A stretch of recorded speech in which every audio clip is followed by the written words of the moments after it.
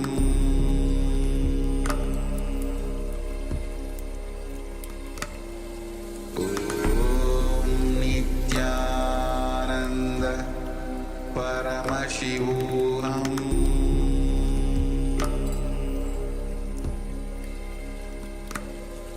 Om Nityananda Paramashivoham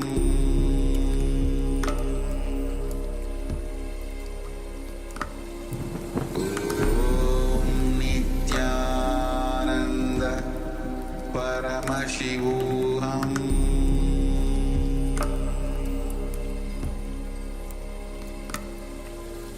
Om Nityananda Paramashivoham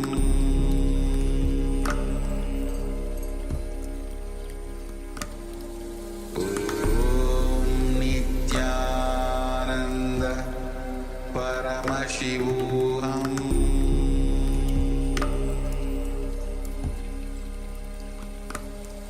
Om Nityananda Paramashivoham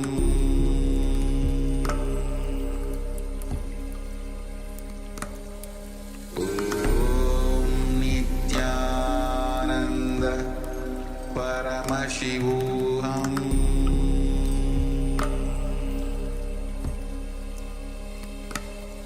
Om Nityananda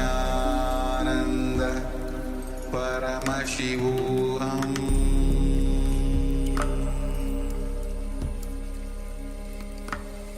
Om Nityananda Paramashivoham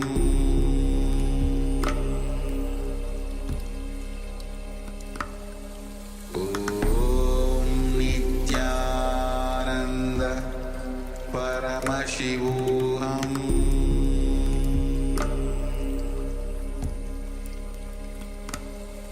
Om Nityananda Paramashivoham Om Nityananda Paramashivoham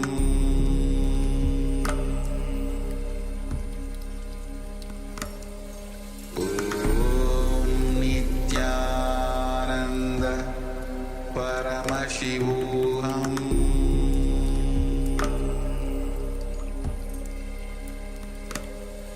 Om Nityananda Paramashivoham Om Nityananda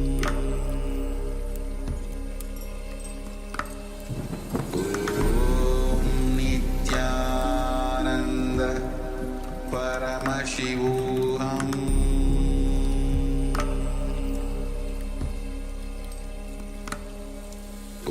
Om Nityananda Paramashivoham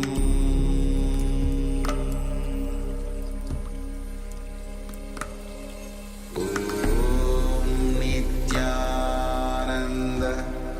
Paramashivoham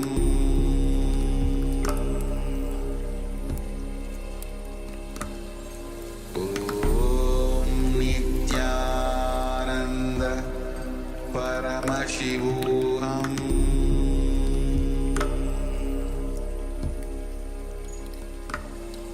Om Nityananda Paramashivoham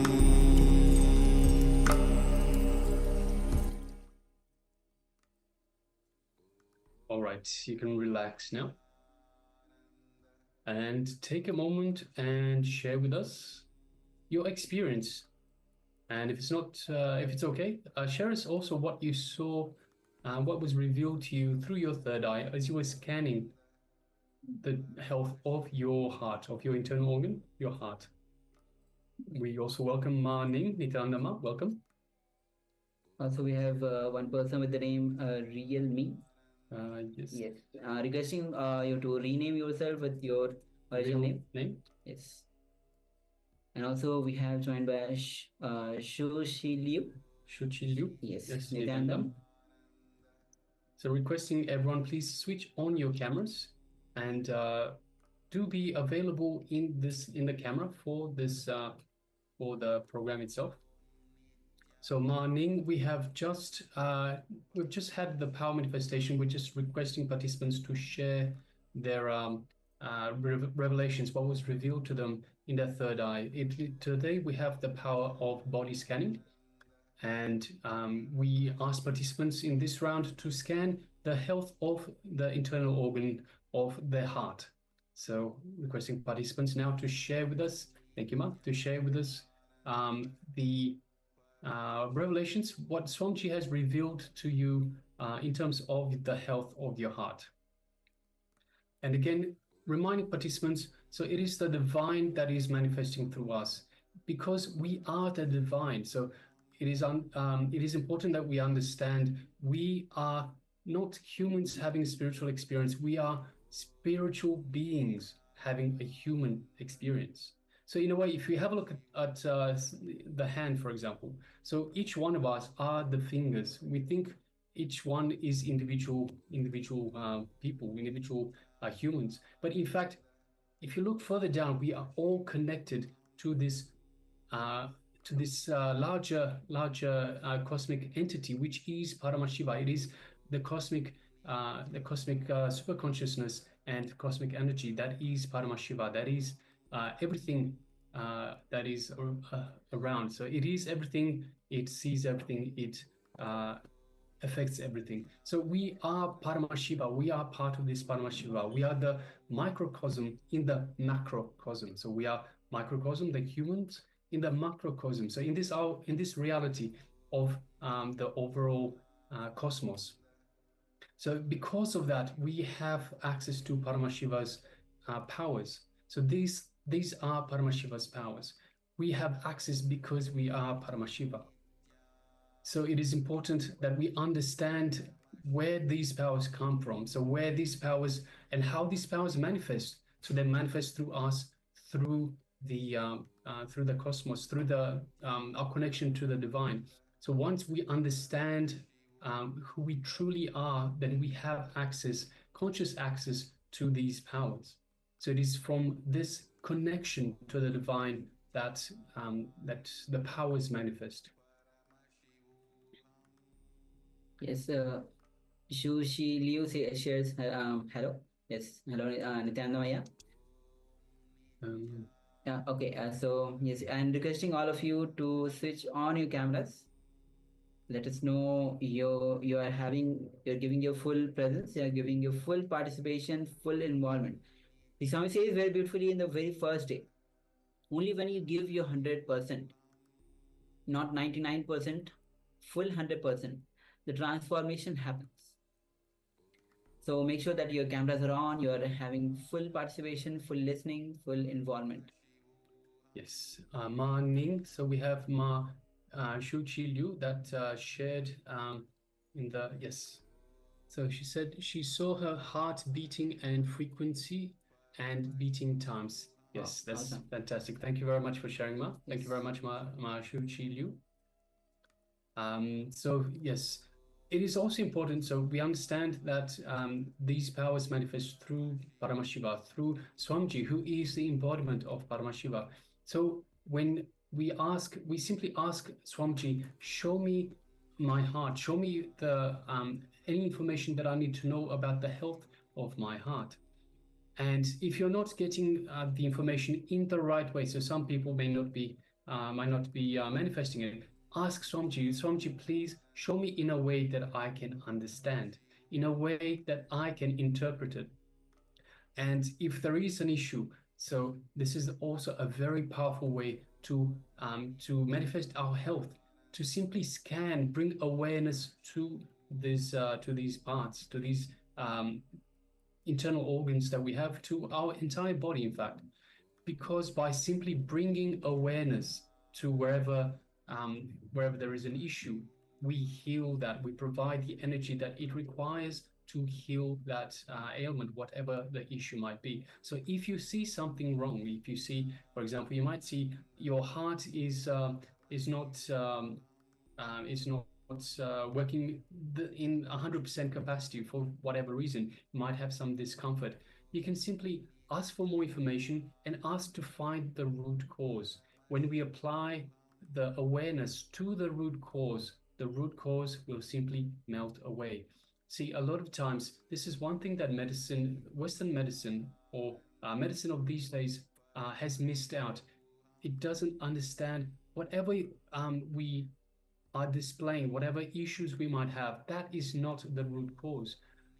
Most often than not, it is just something that gets displayed because of a root cause. So we need to identify the root cause to make sure that once we remove this root cause, then the whatever is being displayed is also removed.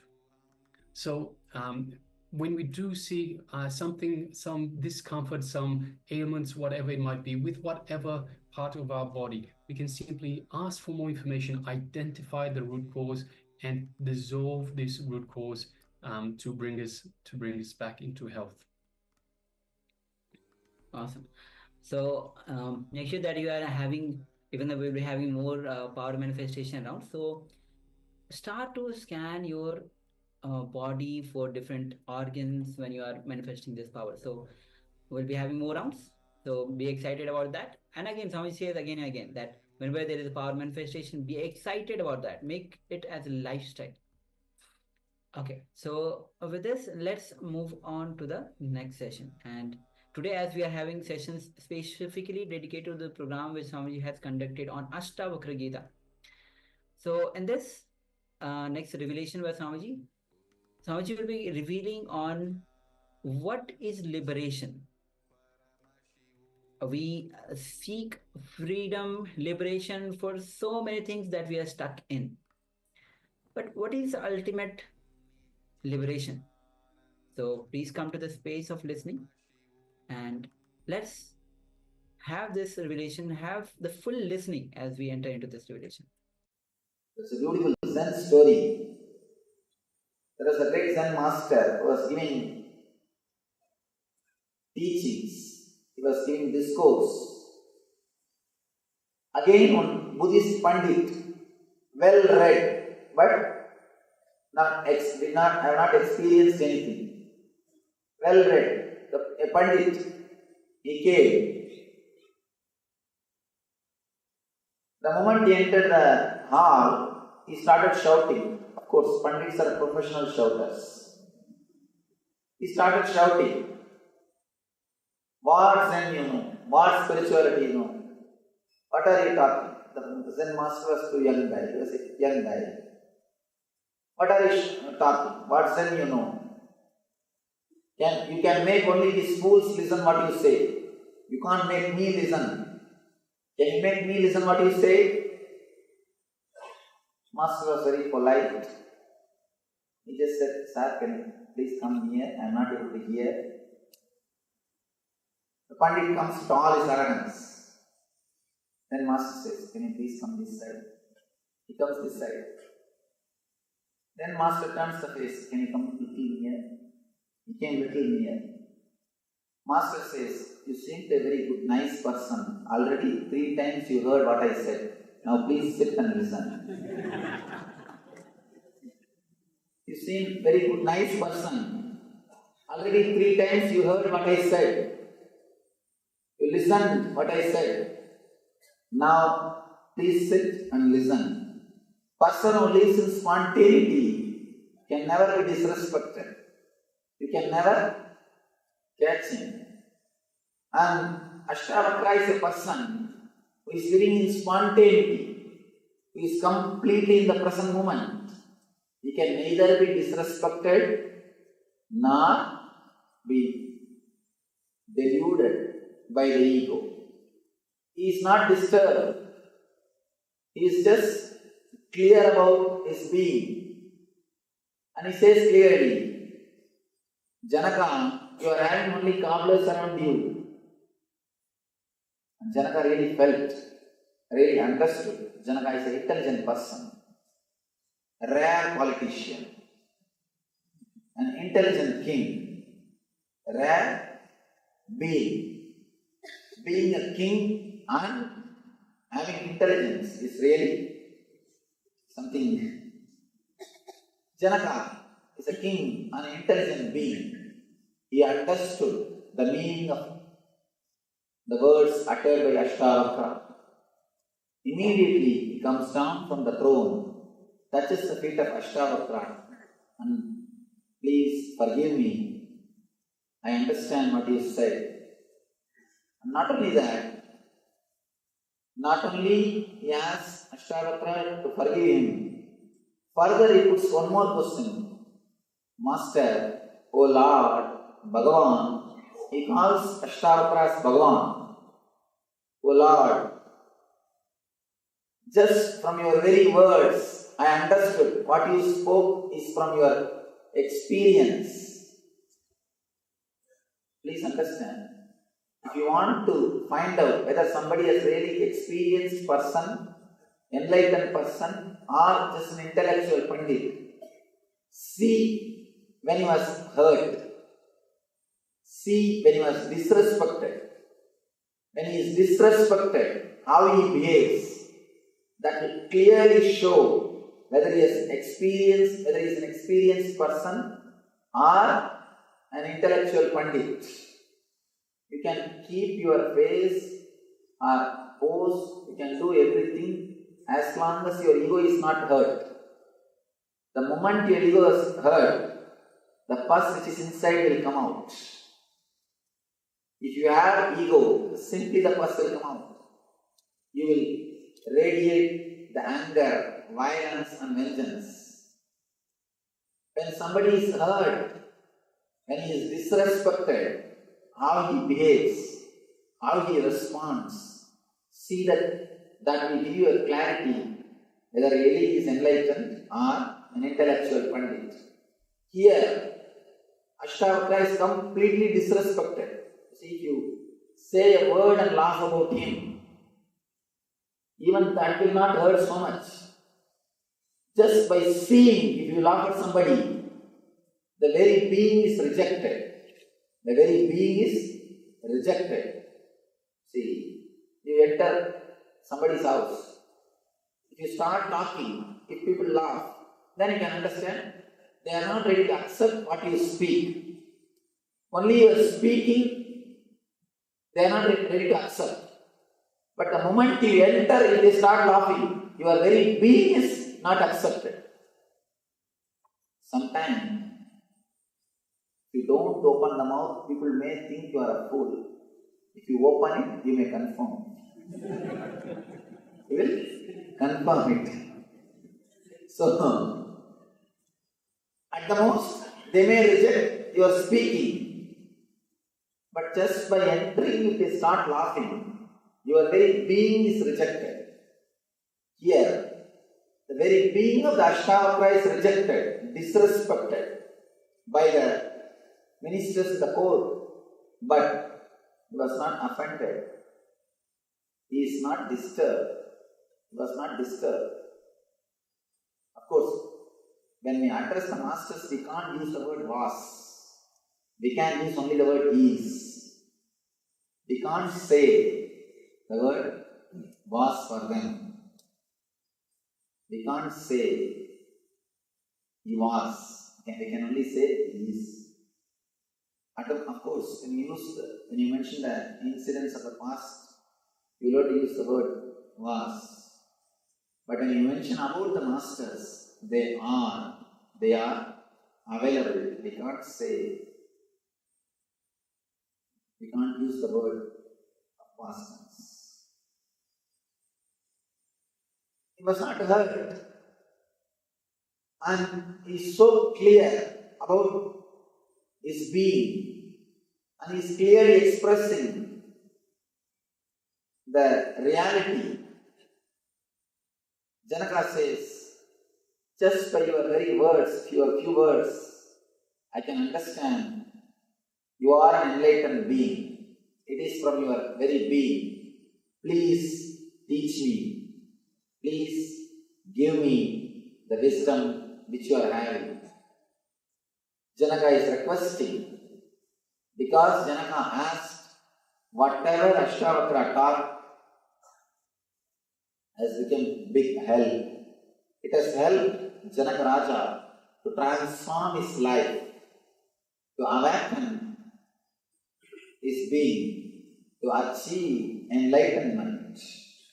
Here, I request you, unless you ask, this help cannot be given. If I give you without you asking, it will be just like scout boys helping old lady to cross the road. 3 boys have to help one lady because she did not want to cross the road. So be very clear, I do not want to force help on you. By you being here, I assume you are requesting this help. So, I am entering into the Sutra, I am entering into the Ashtavakra's Gita, assuming you need the help, you need the wisdom, you need the knowledge of Ashtavakra. Janaka Uvacha.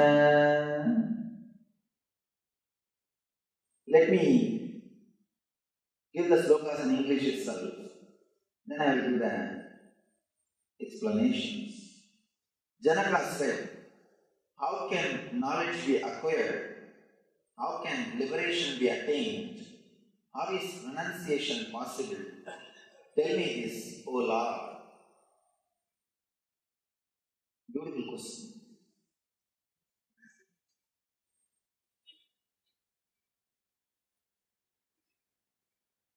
Janaka, by his very being, is a seeker. By mistake you might have laughed, that is different. By his very being, he is a seeker. Seeker of truth, seeker of the reality. So he is asking, how can knowledge be acquired? How can liberation be attained? How is renunciation possible? Tell me this, O Lord. The word liberation needs to be, you need to understand the word liberation. Liberation means not disturbed, polluted, touched by the inner or the outer world goals. If you are not touched, polluted, corrupted by the outer world or inner world goals, you are liberated. The moment you understand the purposelessness of the whole existence, you are liberated. Please understand, I am using a big word, purposelessness. Whatever you think as purpose binds your life. Bondage is thinking that there is a purpose in your life. Immediately you start the next question. What do you mean, Swamiji? You think that there is no purpose in your life? Your life has got meaning, but it has no purpose. Be very clear. Purpose means you are constantly worried about the goal. You are constantly worried about the achievement. You are constantly bothered about what has to be achieved. The goal. Be very clear. Goal is not the result of the life. The life itself is the result of the life. For example, 1 month, if you are earning 20,000 rupees, you measure your 30 days time as 20,000 rupees. Mentally, by and by, you start calculating your 1 month equal to 20,000 rupees. Whenever you go to shop, you measure in your mind, oh, to buy this saree, I have to work 15 days. To buy this jewel, I have to work 2 months. Only based on the money you measure your month. Be very clear. If somebody says they will give you 100 years salary in lump sum and ask you to die, will you accept? No, but your mind is conditioned so much. You measure your whole life based on the money which you make every month. The value of your life is calculated by your mind based on the money which you make. You need to understand an important thing. Your life is not equal to money or wealth which you are creating. Money or wealth is beautiful as long as you use it. When you start measuring your whole life, when you start calculating your whole life just based on the money, when your whole life is minded, when your whole life is centered only on money, be very clear, you are seriously missing something in the life. Something seriously wrong with your thinking system.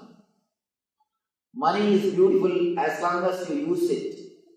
But when you start measuring your life based on the money which you make, you are living in a miserable condition. If you measure your whole life just based on the money you are making, you will be happy only on the first and second.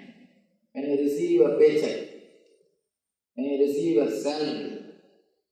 For next 28 days, you will be doing tapasya just for the 2 days. You will be selling your 28 day just to be happy in 1 day. Please do not sell your life. Do not sell your life for some goal.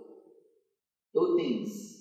If you sell your life for some goal, you may not achieve at all and feel frustrated. That may happen, first thing. Second thing, you may achieve the goal and feel depressed. Be very clear, there is an important word which we need to understand. Depression of success. Depression of success. Depression which happens after failure is not real depression. Because always somebody can give you hope. There are so many hundreds of the self-help books. How-to books. If you want to become mad, read how-to books. Straight way to hell. Direct way to hell. These how-to books, the self-help books, they are actually, if you are normally living with your problems, you may have 10 worries. And if you read these self-help books, and they constantly teach you, don't worry, don't worry, don't worry. Now you have one more worry, how to stop your worrying. All self-help books leads only to hell. Direct way to hell. They will create one more worry for you. Let me tell you a small incident. It's not an incident, it's the truth. How to stop worrying, start living. That's a great book written by Dale Carnegie. Dale Carnegie is author. And he wrote 2 books, How to Stop Worrying and Start Living. Another book, How to Win Friends and Influence People. Bestsellers. International bestsellers. One more information you should know. Next to Bible, his books are printed. Next to Bible. Understand? Means practically second Christ. Next to Bible, his books are printed and sold all over the world. In the first book, he says, how to stop worrying and start living. How to stop the suicidal thoughts. The next book, he says, how to have a good relationship with your wife. These are the 2 main ideas. Any of you read his books? Any of you read his biography? Anybody who read his biography? He committed suicide because he was not able to live with his wife happily. Really, I tell you, it's truth. Please understand, I am not making any joke or anything. It's a truth. He was not able to, he committed suicide just because he was not able to live with his wife happily. And I tell you the secret, how to books. There is an important secret. Whatever you can't practice, just write and publish it. It will become bestseller. Simple 3 steps to become a philosopher. First thing, whatever you can't practice, write it and publish. Second thing, it should not be told in a simple language. Third thing, complicate things as much as possible. That's all. If you can complicate a simple thing as much as possible, you will become a great philosopher. And one more small tips. Try to criticize all other systems as much as possible. These are all few simple tips to become how to become a best philosopher. And how to write these how-to books. The self-help books will neither give you peace nor guide you. Here, when you start working with these books, if you have 10 worries, now you have 11th worry of how to stop worrying, how to start living. Liberation. The concept of liberation means understanding the pure purposelessness of life. Even if you face the depression out of failure, it is okay. You always have some hope. Somebody can inspire you to run again. But if you face the depression after success, nothing can be done. And if you are an intelligent man, around the age of 40 to 45, you have to face the depression of success. This is the scale to find out whether you are intelligent or not. If you are 40 to 45 and still you have not faced the depression of success, be very clear, something seriously wrong with you. Something seriously wrong with you. Something is missing in your life. Around the 40 to 45, you have to face the depression of success. Because around that age, you will achieve whatever you want to achieve, but suddenly you will realize, I achieved whatever I want to, but I have not achieved what far I want to. Achieving what I want is different. Achieving what far I wanted is different. You always wanted the house, car, relationships, bank balance, for the sake of happy life. By the time you achieve all these things, you are conditioned to suffer. In the young age, when you are happy, blissful by nature, when you are bubbling, overflowing with energy, you postpone your job. You always tell your mind, no. After the college, I think I'll rest and I'll be happy. And after the college, you think, I think once I get my job, I'll be settled and happy and peaceful. Once you get the job, I think after the marriage, I'll be happy and blissful. After the marriage, you know. And now, you know. And after that, again you think, I think once kids are there, we'll be happy. After the kids, I think if they all grow up and start, they finish their education, I think I'll be happy. By the time they are settled in their life, you are conditioned to suffer. The stress or suffering or worrying becomes part of your being, part of your very being. You are completely conditioned to suffer. After that, if the worry or stress is taken away from you, you feel lonely. You are missing something. You feel you are not as you are. That is the reason old people cannot sit with themselves.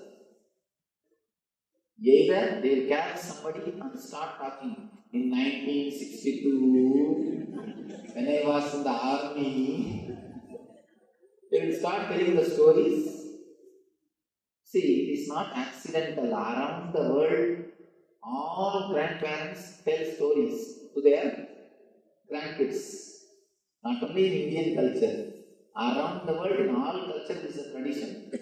Because Not for the kids, for the sake of grandparents, this tradition is started. Tradition has started not for the kids, for the sake of grandparents, because they feel lonely.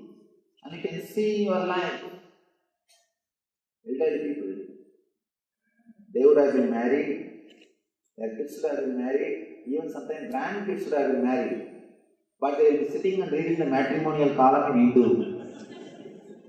with a big glass. Because they will not be able to sit with themselves. They can't relax with themselves. Relaxing within yourself is what I call liberation. Person who can sit with himself without anything from the outer world is liberated.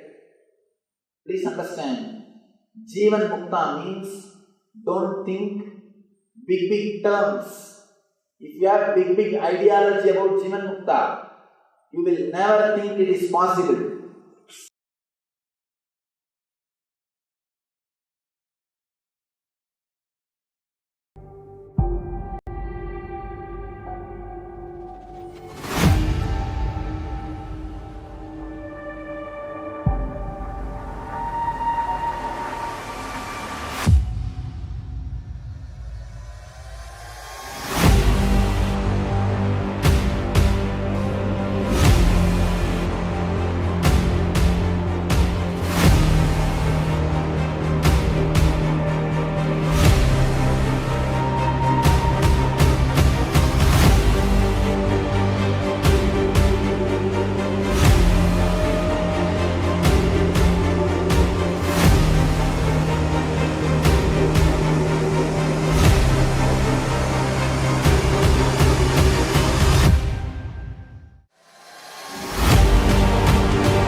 Yes, Nityan, all of you.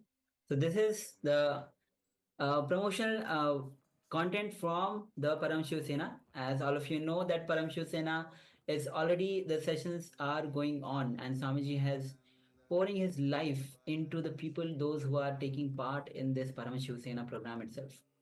So Swamiji says very beautifully, you knowing Swamiji is at one level, but Swamiji knowing you is what is Paramashiv. So make sure that you are taking part in this Paramashiv, because this Swamiji himself gives the direct guidance, especially on the the four tattvas, on integrity, authenticity, responsibility, enriching, causing. So take yourself to the next level. Join Paramashiv program. Yes, and just come back to the chat. So in terms of the power manifestation that we had just earlier, Ma Shuchi Liu, Manning has translated. She said her heart beats slower than a normal person. So Ma, it's important when you do this power manifestation, this inquiring about your body, ask Swamiji to show you the root reason, the root cause for the slower heartbeats. So when you inquire, when you bring your awareness to the heart, and ask Swamiji to show you in a way you can understand, show you in a way that you can perceive the root cause. So ask for the root cause of this slower heartbeat, and bring your awareness to the root cause itself. So next, after identifying the issue, move to the root cause itself and bring awareness to the root cause. And this way, the root cause itself will melt away, making the heartbeat heart start to beat normally as well. So requesting if you could please practice this body scanning. Scan your heart again, and ask this time, ask for Swamiji for more information. Say, Swamiji, give me more information. What is the root cause for this slower heartbeat? And bring awareness to that heartbeat. See, we need to understand these are our human bodies. So this is not who we are. These are the vessels, the bodies that we use, and the body listens to us. It is like a little child that we can tell it to do whatever we want. So um, by bringing awareness to the body and telling it heal yourself. So we have a look at the root cause and we tell the body to heal this root cause. It will simply do so. The body has its natural healing capacity. When we leave it alone, see, the problem is most of the time what we do is we say we are the body. So when we claim that we are the body says, yes, you are the body, you can do what you want.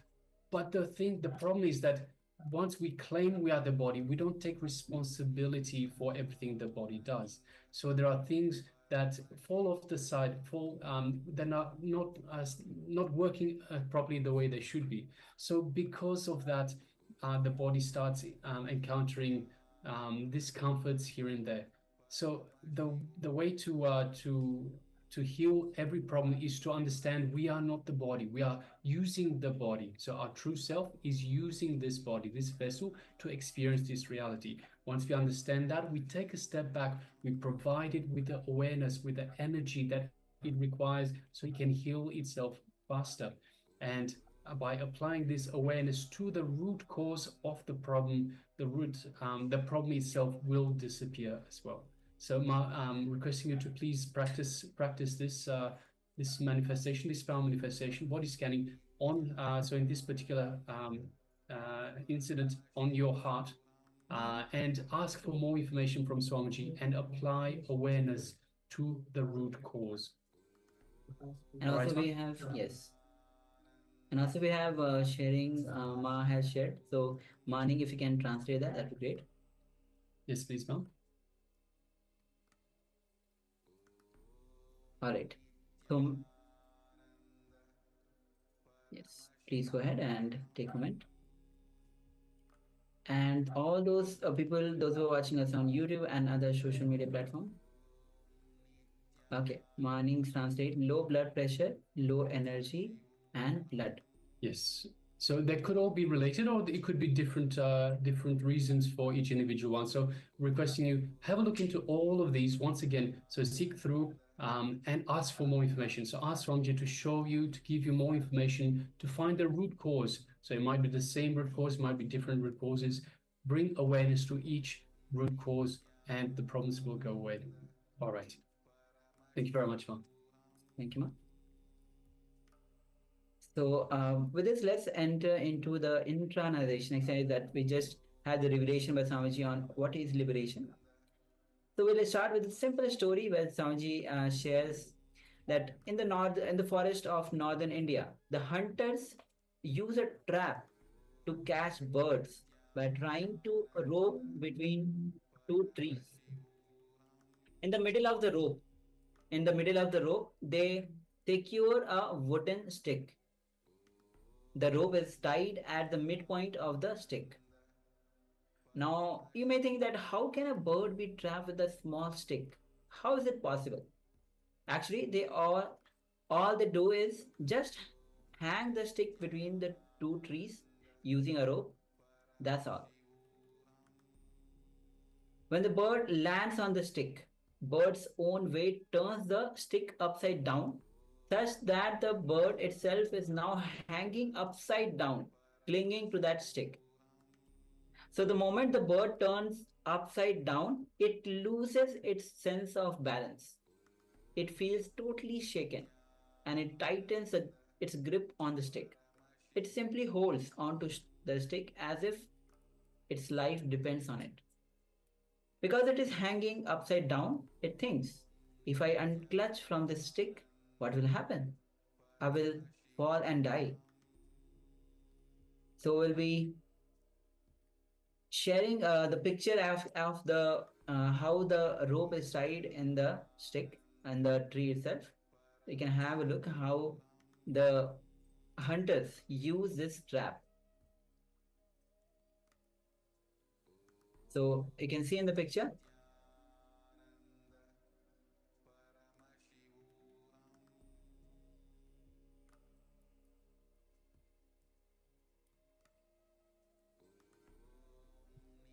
So understand that there is no record that any bird has ever fallen and broken its head. But the bird has not have the intelligence to realize this. It keeps hanging on, by not letting go. Not only it does lose its freedom, it loses its life too, because ultimately the hunter catches it. Just like the bird, you don't realize that if you just drop your mind, at that moment you can become Paramahamsa. That very moment you can be liberated. So with this, a simple example, Swamiji is trying to tell us the whole essence of how we are holding on to our uh, identities, securities, and education, even our mind, our life, relationship, or even our bank balance. But be very clear, let go, and you will never fall and die. You will become a Paramahamsa. Yes, so now let us practice unclutching for a few more minutes. So decide to let go of everything that you hold on to. So everything that you believe as you, everything you believe as yours, everything that is a security for you, everything you consider very close to you. So whatever that is, decide to unclutch from the education, from your mind, from your life, your relationships, bank balance, your belief about you, about who you are, your belief, your social image, your inner image, everything. Just unclutch from everything that you consider as you. So as I mentioned earlier, it is we are a spiritual being that is having this human experience, not a human having a spiritual experience. So it is very important to understand that by our very nature, we are unclutched. We are not all of these things. We are not the education. We are not the mind. We are not our life. We are not the relationships, bank balance. We are not the beliefs. We are not the social image. We are not the inner image. We are Paramashiva. So just unclutch. It's okay. Do not fear. You won't lose anything. You will gain everything. See, Paramashiva is everything. Paramashiva is everywhere. It is, in fact, Paramashiva. It is only Paramashiva that exists. And we are boxing ourselves into this social conditioning that we are our education, we are our mind, our life, our relationships, our bank balance, whatever. We need to understand the moment we let go of these, we gain everything. So let us just practice this unclutching for a few minutes, letting go of everything. Let's begin.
Yes, you can now relax. Relax from this unclutching exercise. So now you should be in a nice space of unclutching. Unclutching from everything that you hold on to as your identity. So again, your identity is the identity of the ego, identity of the mind. And as such, it is not your true identity. So just by unclutching from this, we move into the space of restful awareness. All right, so now let us move forward with the next segment. And the next segment is once again the power manifestation. So previously, in the previous segment, we scanned for the health of our heart. So now we will move on to scanning the health of our lungs. So requesting everyone, let us get ready. Let us prepare ourselves for scanning the general health of our lungs. So I could also request everyone to switch on their cameras and be available. And we also welcome Ma Dong, Nityananda, welcome. Nityananda. So we are just about to enter into the power manifestation, which the power for today is body scanning, scanning our own bodies.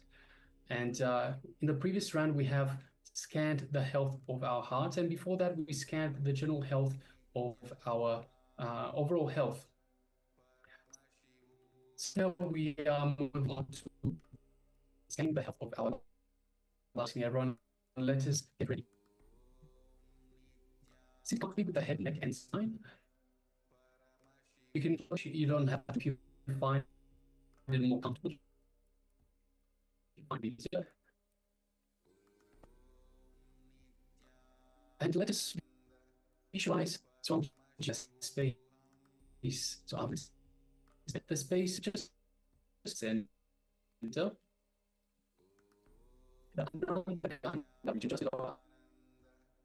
Just visualize inner space, Ananda Ganda. Visualize our favorite image, our ideal image of Swamiji in our inner space, the one image that we feel most connected to. Yes, Ma Dong. Yes, thank you, Ma, for letting us know. Yeah. So from this space, let us feel the love and compassion that Swamiji is radiating from your inner space, from your Ananda Ganda.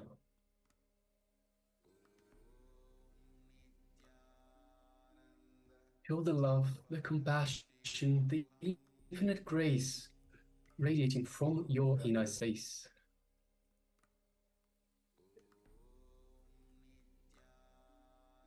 Feel the space of oneness as you kindle this feeling connection to Swamiji.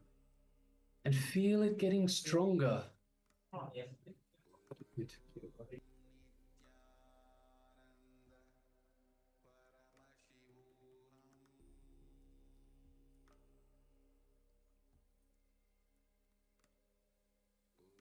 And from this space of oneness, now let us move our gaze to the third eye, the Anya chakra, just between the eyebrows. And visualize Swamiji in your third eye as well, your Anya chakra. And gently, just gently look through the third eye into Swamiji's third eye. It is important that you don't strain yourself. Don't put pressure on your third eye, just the way you would gaze at a flower. Just gaze lightly through the third eye. Visualize Swamiji in your third eye and connect to Swamiji's third eye.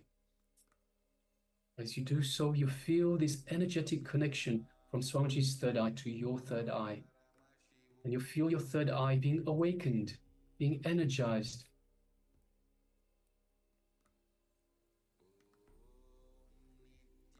Now from this space, let us connect further to Swamiji by chanting the Mahavakya, the cosmic code word that Swamiji has given to us, to kindle, to strengthen this feeling connection. Om Nityananda Paramashivoham. Om Nityananda Paramashivoham. Om